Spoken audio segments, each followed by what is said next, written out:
today, as I make lots of quotations to the Bible, and I don't know if I don't know everything by heart, I will have to read a little bit.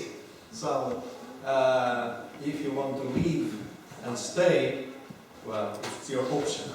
Let me tell you a story. I know that children like stories, adults like stories. I love stories. Once upon a time, a young man lived with his family. There's a story.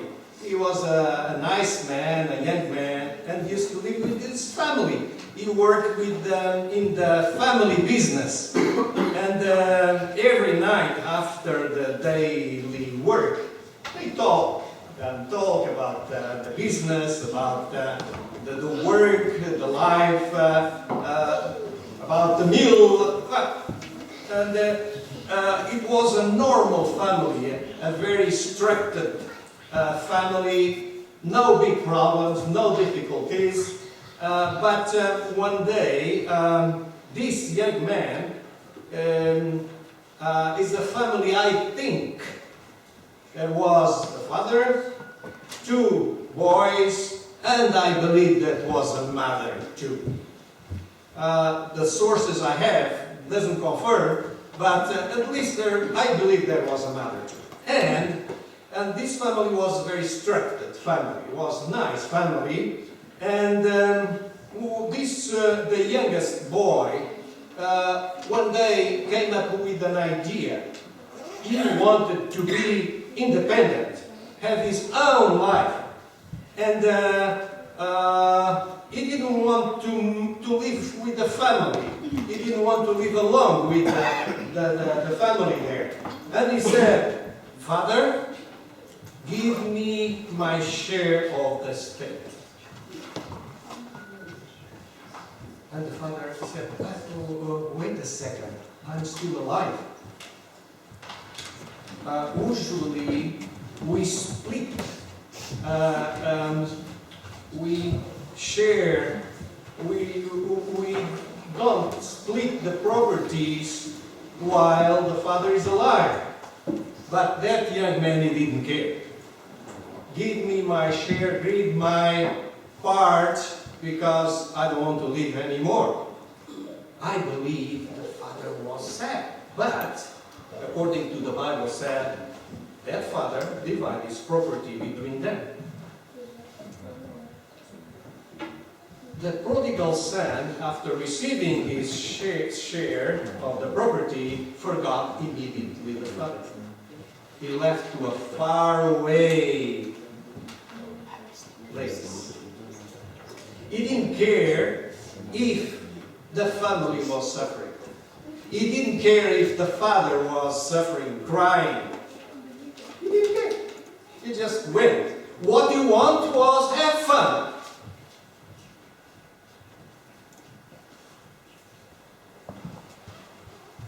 This is a parable, a metaphor Jesus presents in the Bible. And it is easy to blame the prodigal son, but this is a parable. But we are a real story. We are not a parable. We are here. We are doing probably the same. We have received from the Lord life, existence, and suddenly say, "Lord, I want to have my own life. I have to run away. I want to be far, probably far from you." And we don't care if the real owner of my existence, the real owner of my life, I don't care if he's suffering or crying. The parable of prodigal is a symbol. Is a symbol of the selfishness is a symbol, but we are real. We have real life, real existence. Many ways we waste our life, our existence, willing to go far away from the real owner of my life, the real owner of my existence. This morning, Alex was passing the Sabbath school lesson, and he talks about submission, wife not submission. The only submission we are allowed to be is to the Lord. That's the only one I know. Jesus brought this clear parable for us to understand. Actually, it was a brilliant story. The prodigal son is a brilliant parable for us to understand many things. We take out many lessons, but for me, the first is the selfishness of people. I want what something doesn't belong to him. And we do the same. The father was still alive. He didn't have the right. And we do it with the Lord. And if we stop in the beginning, we do the same. We have to understand what do we do damaging our life, our existence, my relationship with the Lord, and we don't care. Sometimes we don't care. Paul also brings us an example or about what should we do and not to do with our attitudes. Seems to be a different thing. It's not. He says, but it is preached that Christ has been raised from the dead. How can some of you that there is no resurrection of death?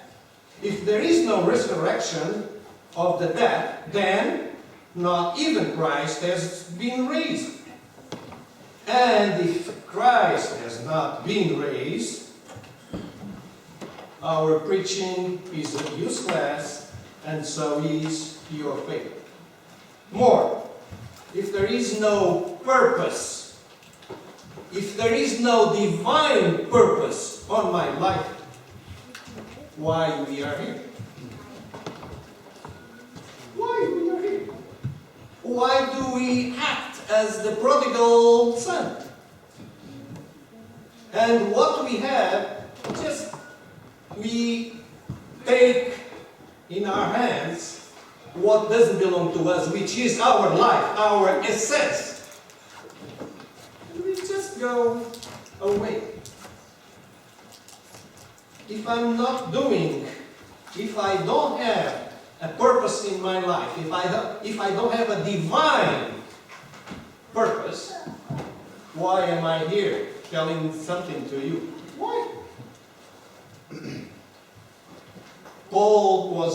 Jesus was brilliant. Paul also told us, if Jesus doesn't resurrect, what are you doing here? It doesn't make sense. Absolutely. We are lost, completely lost. We just here, we eat, drink, get married, and then we die, and we are just carbon, and we burn.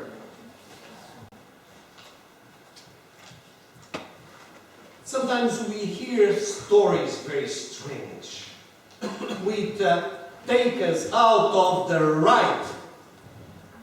right way from and to the Lord. In my life, I talked with many people, many religious, many believers.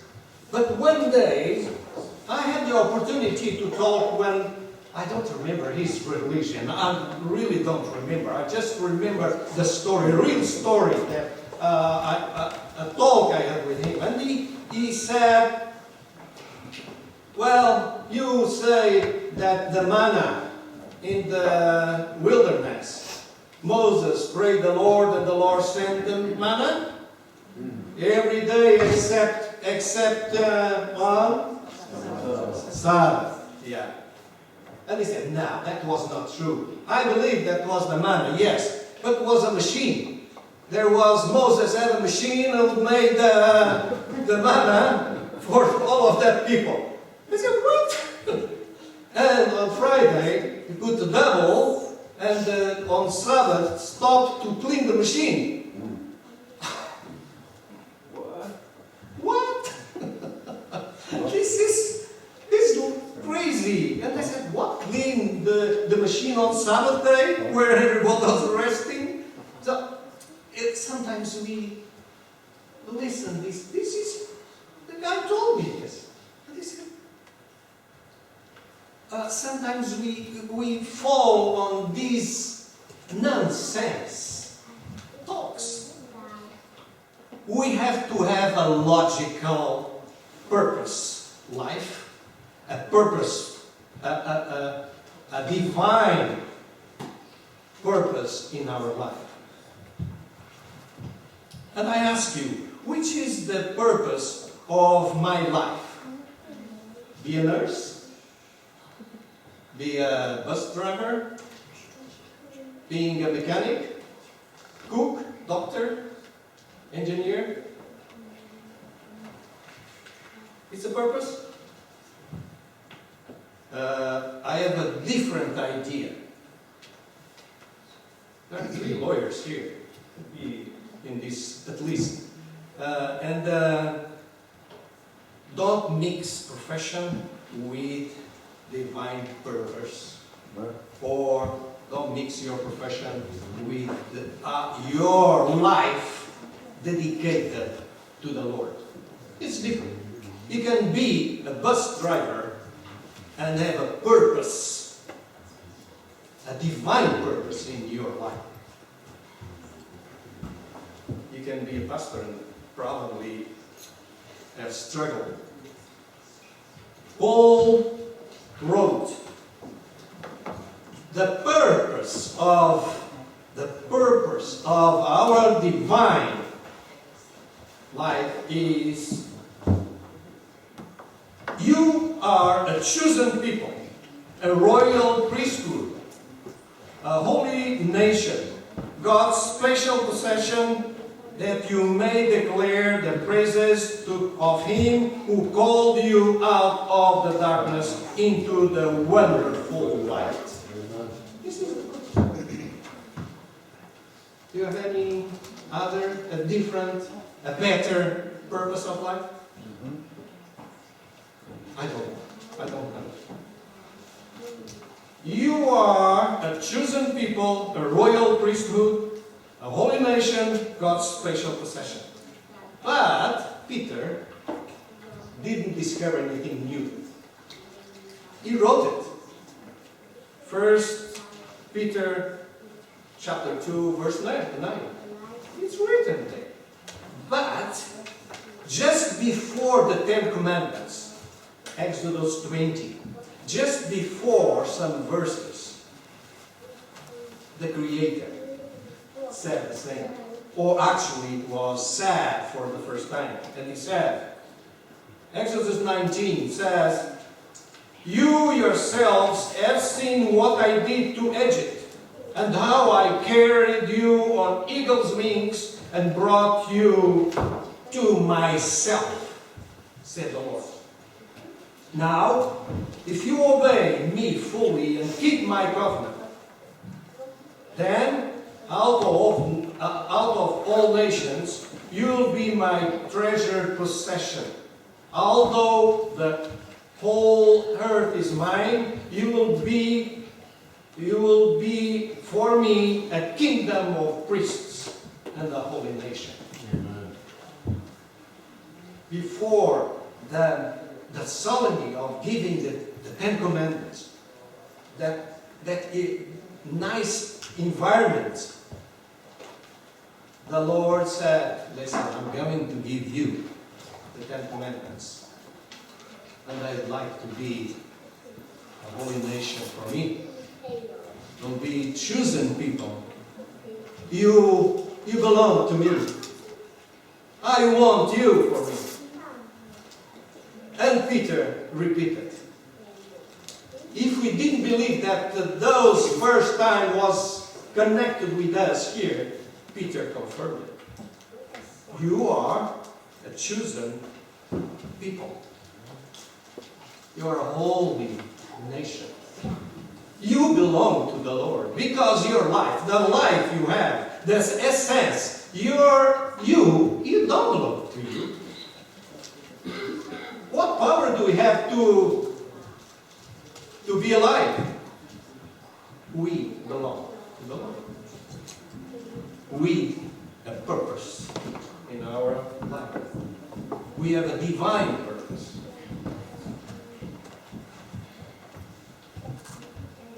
Then, if I'm part of the chosen people, be part of the royal priesthood, if I'm a citizen of the holy nation, if I'm God's special possession, I cannot be a prodigal son. I cannot. I cannot be selfish. I cannot be mean or bad. I cannot be. If I belong to the Lord, how can I be thief or gossiper or adulterer? I cannot be. I belong to the Lord. How can I be bad if I be part of this holy nation? Whoever is part of the chosen people, whoever belongs to the royal priesthood, whoever is a citizen of the holy nation, whoever is part of God's special possession, whoever whose existence has a purpose of life, loves the Lord. Love the Lord and put the Lord in first place. That's it. But I don't put my children, my wife, my husband first. Well, if you put the Lord first, the family is first too. In fact, Deuteronomy says, love the Lord your God with all your heart and with your soul and with your strength. These commands that I give you today are to be in your hearts. Impress them. Impress them on your children. Impress them on your children. When? Talk about them when you sit at home, and when you walk along the road, when you lie down and when you get up. Tie them as symbols of your hands and bind them on your front hands. Write them on the door frames of your houses and your gates. Surround yourself with this. Fill your heart with this. Be an example. When you tell your children these commandments, be an example to them. Because you are a chosen part of the chosen people. You are part of the royal priesthood. You are a citizen of the holy nation. And God, you are God's special position. And more, if you are all of these, Do not seek revenge or bear a grudge against anyone among your people, but love your neighbor as yourself. You know why? Do you know what comes after? I am the Lord. There is a signature. The Bible said, but do not seek revenge or bear a grudge against anyone among your people, but love your neighbor as yourself. And the signature comes because I said it.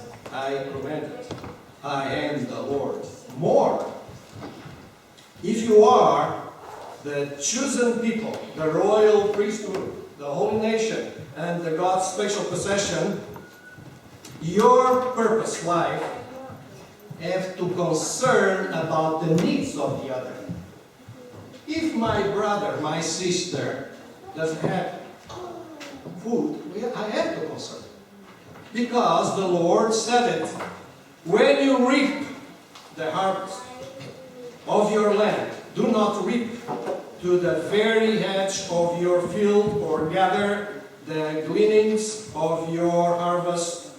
Do not go over your vineyard a second time to pick up the grapes that have left fallen. Leave them for poor people and for the foreigner. And the signature comes again, because I am the Lord your God. Love me. I love this. I love this. Because the Lord gives the instruction, be good, and is saying, because I'm the Lord. I command. This is my command. I love the signature of the Lord here.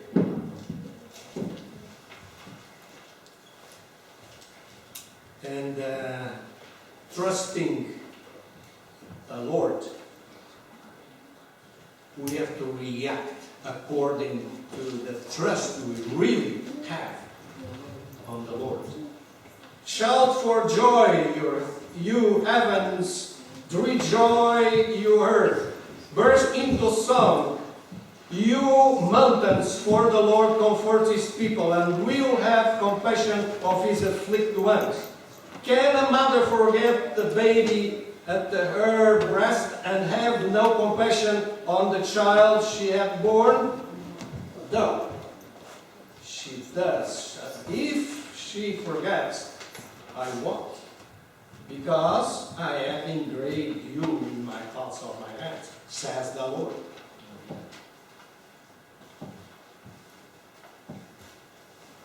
So, do not fear, for I am with you.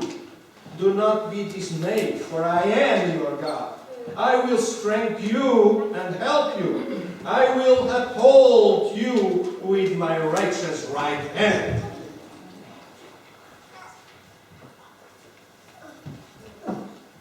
As chosen people, the royal priesthood, the holy nation, as God's special possession, we have good reasons to worship the Lord. Order, quality, excellence. This afternoon we'll have Aberdeen preaching seminar. If you preach, if you hand up to preach, good order, quality, excellence, top quality, because the Lord deserves the best. The best belongs to the Lord.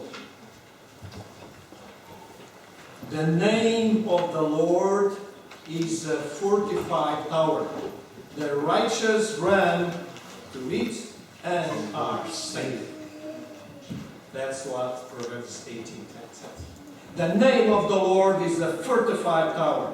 The righteous run to it and are safe. Why? Because the Lord said. Because are safe protected by the power of the Lord. One of the Bible verses I love is one that fits very well in the Old Testament and all the New Testament. And he says, "How beautiful on the mountains are the feet of those who bring good news, who proclaim peace, who bring good tidings, and who proclaim salvation." How beautiful are you if you do it? Isaiah 52:7 says, "How beautiful on the mountains are the feet of those who bring good news, proclaim peace, to bring good tidings, and to proclaim salvation." Why? Because the Lord brings commands. This morning I would say, dear children of God, this is the life purpose of the chosen people. This is the divine purpose for us. This is the purpose of my life. And I wish to be your divine purpose in your life. Why?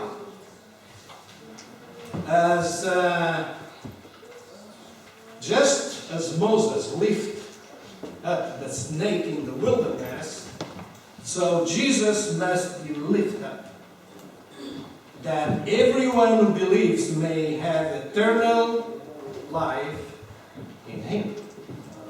I read it again. Just as Moses lifted up the snake in the wilderness, so Jesus must be lifted up, that everyone who believes may have eternal life in Him. My mission is to take good news, proclaim peace, and proclaim salvation. Why? Because for God so loved the world that He gave His own one and only Son, to whoever believes in Him shall not perish, but have eternal life.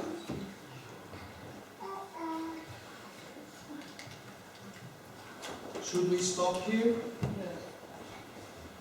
No? We shouldn't stop. We shouldn't stop, never, in our life. Nothing to fear, nothing to stop the chosen people. Nothing stops the holy nation. Nothing stops those that really believe in the power of God. Nothing stops the power of the salvation. Nothing stops. Jesus said, "All authority in heaven and on earth is given to me. Therefore, go and make disciples of all nations." Because you have to proclaim good news, proclaim peace, proclaim salvation.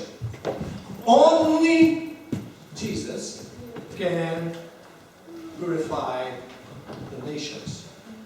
Because it says, "Go make disciples of all nations." The purification of nations is done by Christ. And the purpose of life of the Christians is to take the good news, peace, salvation. Let me tell you two stories. I had two stories for children now, which deserve also two stories. You probably heard these stories about one letter that Cyprian wrote to his friend Donato. Cyprian, who became a bishop of Carthago, Northern Africa, he wrote to his friend a letter. And the letter was more or less this, the translation is more or less this.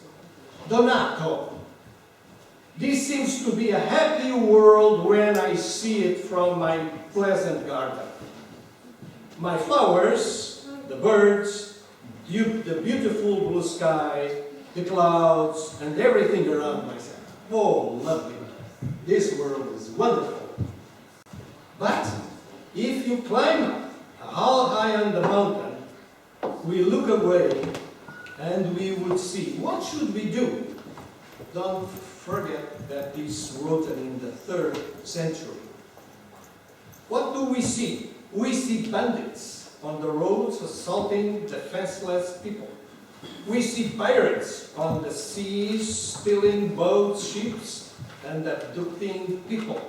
We see men, women, children dead in the Romans' amphitheaters to please the excited crowd of applause people. However, in the midst of this terrible and bad world, and in the middle of this violence, I see a serene, quiet, and consecrated people. And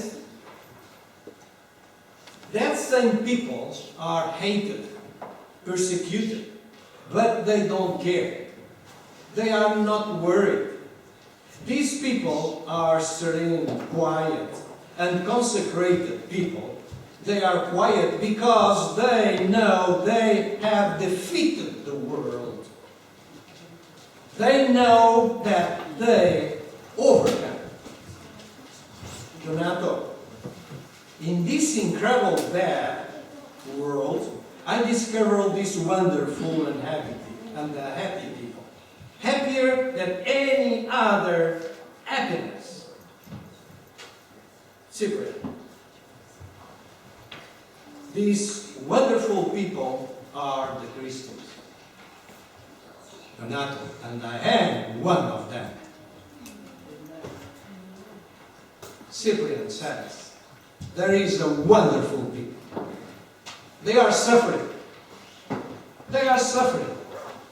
But they don't care because they overcome. And that people are the Christians, and I am one of them. Donato, join me. Join us.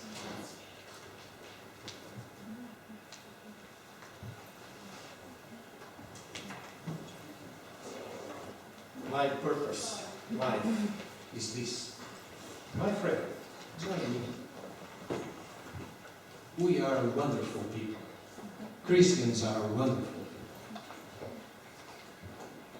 Let me tell you a true story. Well, the letter, I believe it's true, but the true situation, I'm indirectly somehow connected. Until 1975, I said I was born in Portugal. Until 1975, Portugal had some African colonies, Angola, Mozambique, Guinea, Cape Verde, and many as the British had, and French, also the German, but they lost everything of those. And many ships departed from Lisbon to those colonies. What happened? That trip took a few days from Lisbon to Luanda. I'm not sure, 5 days, 7 days, 1 week, about that. But in one of those ships, there was a young Rahab of Jericho, a young prostitute, that she planned to go to Angola to make business there. And she decided to make business, prostitution in Luanda. And it took that ship. But she didn't know that in the same ship there was a second stay up in this couple missionaries. During that trip, they started to talk with her. Where do you go? What's your name? Oh, what do you do? She didn't say it, she was in the beginning. Oh, we are missionaries, we want to take Jesus, we want to take peace, we want to take salvation, good news. And she start during those 4 or 5 or 6 days of the trip. She wanted to listen more. You know what happened? She got on board as a prostitute, and she left the ship a converted person. Because there were true Christians in that century. She didn't stay in Angola. She took the next ship back to Lisbon. She started to attend to the central church, the Seventh-day Adventist Church in Lisbon, where I met that lady. What should I say? Amen. Praise the Lord. Because someone cared doing, shared Jesus and the salvation. I finish with the message. The peace of God, which transcends our understanding, will guard your hearts and